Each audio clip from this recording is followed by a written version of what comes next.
अस्सलाम वालेकुम dear friends.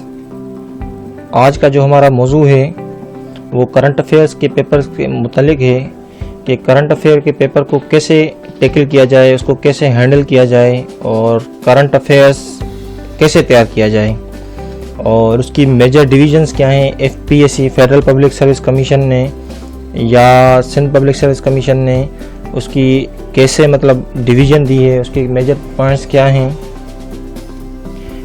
इसकी मेजर एरियाज़ क्या हैं और इन मेजर एरियाज़ को तैयार कैसे किया जाए।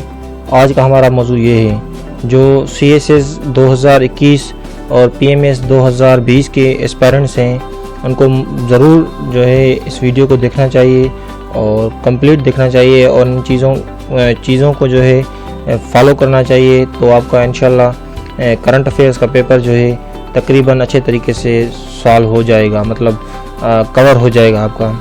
तो फर्स्ट ऑफ ऑल हम देखते हैं कि हमारी जो है डिस्कशन होगी। अच्छा, इसकी मेजर जो डिवीजन्स हैं पेपर्स की, करंट अफेयर के पेपर की, वो आज हम देखेंगे। वो 3 मेजर डिवीजन्स हैं। जो करंट अफेयर का पेपर है वो डोमेस्टिक अफेयर्स पे मुश्तमिल है और एक्सटर्नल अफेयर्स पे मुश्तमिल है और ग्लोबल इश्यूज़ पे। 3 मेजर डिवीज़न हैं और उसमें जो है सब उसके टॉपिक्स हैं, 3 बड़े अहम टॉपिक हैं। उनके दरमियान में आप अगर देखेंगे तो उसके सब टॉपिक्स, सब हेडिंग्स जो हैं उसमें हम देखेंगे। डोमेस्टिक अफेयर्स 20 मार्क्स का है और एक्सटर्नल अफेयर्स 40 मार्क्स का है और ग्लोबल इश्यूज़ जो है 40 मार्क्स का है। तो ये तकरीबन डोमेस्टिक और एक्सटर्नल और ग्लोबल इश्यूज़ को जो है ना मिला के तकरीबन क्वेश्चंस पूछे जाते हैं। वो आगे हम चल के देखेंगे कि ये किस तरह से जो है ना क्वेश्चंस को मिलाया जा रहा है।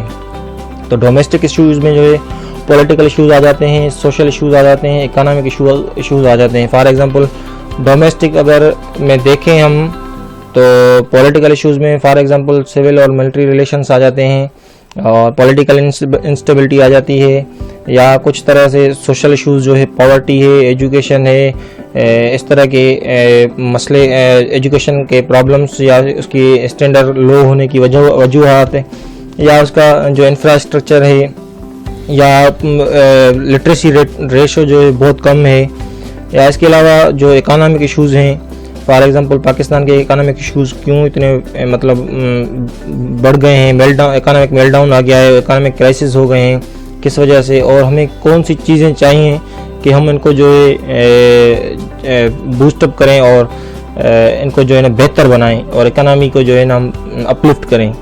तो इस तरह से जो है हम देखेंगे आगे चल के, तो हमें मज़ीद पता चल जाएगा। ये फर्स्ट डोमेस्टिक इश्यूज़ हैं। डोमेस्टिक में सिर्फ FPSC ने जो है ये 3 हेडर्स दे दिए हैं, सब हेडर्स, पॉलिटिकल, सोशल और इकोनॉमिक। तो इनका एरिया जो है जो वो वास्ट है, उनको हमें खुद आइडेंटिफाई करना पड़ेगा, चीज़ें देखनी पड़ेंगी कि कौन सी चीज़ें जो है हमारे लिए मोस्ट इम्पॉर्टेंट हैं, कौन सी चीज़ें जो है हमारे लिए लेस इम्पॉर्टेंट हैं। अच्छा, एक्स्ट्रा इश्यूज़ जो हैं वो तकरीबन हमारे जो है वो रिलेशंस के ऊपर जो है दारोमदार रखते हैं कि पाकिस्तान के रिलेशंस जो है वो उसके नाइबर्स के साथ कैसे हैं, पाकिस्तान के रिलेशंस फॉर एग्जांपल इंडिया के साथ कैसे हैं और उसके साथ डिटोरिएशन ऑफ रिलेशंस किस वजह से है, मेजर इरिटेंट्स कौन से हैं, और अफगानिस्तान के साथ हमारे कैसे रिलेशंस हैं, ईरान के साथ हमारे कैसे रिलेशन हैं, और चाइना के साथ जो है कैसे रिलेशन है। ये हमारे 4 नाइबर्स हैं और इन नाइबर्स के साथ हमारी कैसी फॉरेन पॉलिसी है, हम किस बुनियादों पे फॉरेन पॉलिसी को हम आगे बनाते हैं और उसको इम्प्लीमेंट करते हैं और इनको जो है इनको जो है फर्दर एक्सपेंड कैसे करते हैं। तो ये सारे जो 4 कंट्रीज़ हैं ये मेजर कंट्रीज़ हैं और उनके साथ कभी ना कभी हर साल तकरीबन क्वेश्चन किसी न किसी हवाले से पूछ लेता है। फॉर एग्जांपल इंडिया के हवाले से कश्मीर के ऊपर हर साल या दूसरे तीसरे साल क्वेश्चन करंट अफेयर्स में या पाकिस्तान अफेयर्स में आ जाता है। और अगर सीपेक को देखें तो वो चाइना के साथ रिलेटेड है, तो सीपेक चाइनीज़ के रिलेशंस जो है हमारे साथ वो इस तरह से पूछ लेता है कि CPEC is a flag bearer of the OBOR. तो ये करंट अफेयर में इस तरह से आ जाता है। या BRI जो है बेल्ट एंड रोड इनिशिएटिव का फ्लैग बियरर कैसे या फ्लैगशिप प्रोजेक्ट कैसे है। तो ये डायरेक्ट या इनडायरेक्ट जो है चाइना के साथ हमारे रिलेशंस को जो है ना वो पूछ लेता है एक हिसाब से। और दूसरा जो है Pakistan relation with Muslim world है, तो मुस्लिम कंट्रीज़ में टर्की आ जाता है, सऊदी अरबिया आ जाता है, ईरान आ जाता है और कुछ और ममालिक हैं जो मुस्लिम सेंट्रल एशियन स्टेट्स हैं, जिसके साथ सीपेक के बाद अब जो है हमारे रिलेशंस बेहतर होते जा रहे हैं और हमारी कनेक्टिविटी जो है मज़ीद बढ़ती जा रही है और रिलेशंस जो सीमेंट हो रहे हैं। तो इस हवाले से पूछ लेता है। और पाकिस्तान के ताल्लुकात जो है यूएसए के साथ, तो वो किस बुनियाद पे रहते हैं, किस हवाले से रहते हैं और कब कब हमारे रिलेशन डिटेरिएट हुए हैं, कब कब हमारे रिलेशंस ख़राब हुए हैं, फ्रीज हुए हैं और कब कब हमारे रिलेशंस जो है बेहतर हुए हैं, फ्रेंडली हुए हैं या रेसिप्रोकल बेसिस पे हुए हैं। तो अगर हम तारीख को देखेंगे तो हमें भी ये पता चल जाएगा कि यूएसए के रिलेशंस जो हैं वो हर हमेशा मुफाद परस्ती के बुनियाद पे पाकिस्तान के साथ रहे हैं और जब उसको यूएसए को जब पाकिस्तान की ज़रूरत हुई है तो उसने पाकिस्तान के साथ बेहतर रिलेशन बनाए हैं और अपना मुफाद जब उसका निकल गया है तो वो पाकिस्तान को बीच में छोड़ के चला गया है। अच्छा, इसके बाद हमारे जो है पाकिस्तान के relation with regional and international organization. Regional organization कैसी हैं? फॉर एग्जांपल ओईसीडी है, सार्क है, ईसीओ है, ये और एससीओ है। तो ये रीजनल ऑर्गेनाइजेशन हैं, इनके साथ कैसे रिलेशन है और इसकी फ़वाइद क्या हैं और इसको कैसे मतलब हम इन्हेंस कर सकते हैं और इन रिलेशंस की वजह से हम कैसे अपनी इकोनॉमिक बूस्ट अपॉर्चुनिटीज़ जो है हम बूस्ट कर सकते हैं। और इसके अलावा हम जो है इन रिलेशंस के बुनियाद पे हम अपने डिप्लोमेसी को मज़ीद स्ट्रॉन्ग कैसे कर सकते हैं और अपनी जो है इंटरेस्ट, नेशनल इंटरेस्ट को जो है कैसे फर्दर इम्प्रूव कर सकते हैं। अच्छा, और इसके बाद जो है इंटरनेशनल ऑर्गेनाइजेशंस हैं। इंटरनेशनल ऑर्गेनाइजेशंस में जो है जैसे यूएन है, डब्ल्यूएचओ है, एफएओ है, फूड एंड एग्रीकल्चर ऑर्गेनाइजेशन और यूएनएचसीआर है और दूसरी जो भी इंटरनेशनल ऑर्गेनाइजेशन यूएन के हैं, यूएन की ब्रांचेस हैं या दूसरे इदारे हैं जैसे एमनेस्टी इंटरनेशनल है या कोई और इंटरनेशनल इदारा है, तो उसके साथ हमारे रिलेशंस कैसे हैं। तो ये दूसरी हमारी जो है हेडिंग थी एक्सटर्नल अफेयर्स की, जो 40 मार्क्स की थी। इसमें तकरीबन यही चीज़ें पूछी जाती हैं और सिलेबस में भी यही चीज़ें दी हुई हैं। अच्छा, इसके बाद जो है हम देखेंगे कि हमारे पास ग्लोबल इश्यूज़ हैं। ग्लोबल इश्यूज़ में इंटरनेशनल सिक्योरिटी है, टेररिज्म है और काउंटर टेररिज्म है और इसके बाद इंटरनेशनल पॉलिटिकल इकोनॉमी है। जैसे आजकल बड़ा मसला चल रहा है कि इंटरनेशनल पॉलिटिकल इकोनॉमी में मतलब इकोनॉमी जो है वो बड़ी हिट हुई है कोरोना वायरस की वजह से और लॉकडाउन की वजह से। तो इनको जो है कैसे इकोनॉमी को कैसे मतलब अपलिफ्ट किया जा सकता है और इकोनॉमी को कैसे बेहतर किया जा सकता है।